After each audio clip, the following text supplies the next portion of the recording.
এই বেসটাকে ভাঙতে হলে কীভাবে ভাঙতে হবে দেখুন। দুইটি বেলুন ছাড়লাম, তিনটি বেলুন ছাড়লাম, এদিকে এদিকে বেটেল বাল্ব ছাড়লাম। এই দেখুন এই কর্নার দিয়ে, এই কর্নারে হাইডিং স্পেল দিলাম, তারপরে ক্লোন স্পেল, তারপরে রেজ। তো এই সাইড আগে ক্লিয়ার করব। তারপরে দেখুন চারগুলা টাউন হলটা অবশ্য ভাঙার পরে এখানে যে পজিশনটা আছে ওইটা পায়ে ফেলতে পারে।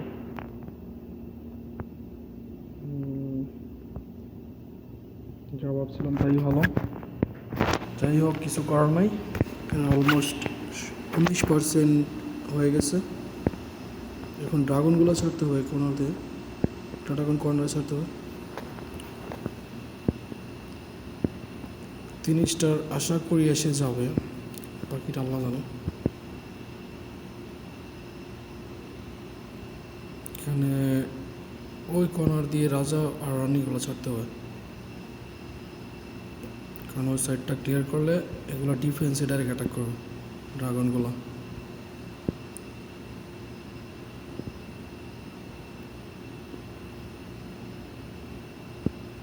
দেখুন আমি একেবারে ওই কর্নারগুলো আগে ক্লিয়ার করে ফেললাম, যাতে আমার ড্রাগনগুলো একেবারে মিডল দিয়ে যেতে পারে।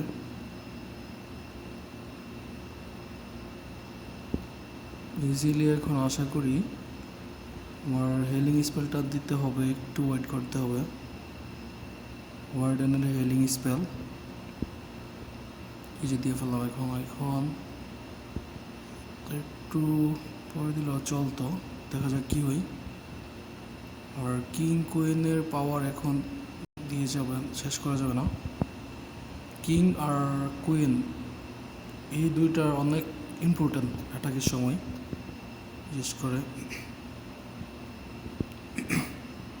এই ওয়েজার টাওয়ারটা যখন ব্যাঙ্গে সারবে তখন আমি এই আমার কিংয়ের অ্যাবিলিটি পাওয়ারটা আমি ইউজ করব।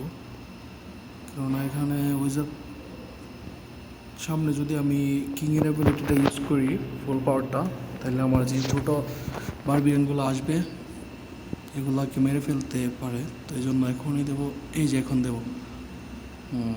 হয়ে গেল 3 স্টার। এভাবেই আপনারা এই ধরনের বেস থেকে 3 স্টার করতে পারবেন খুব ইজিভাবে।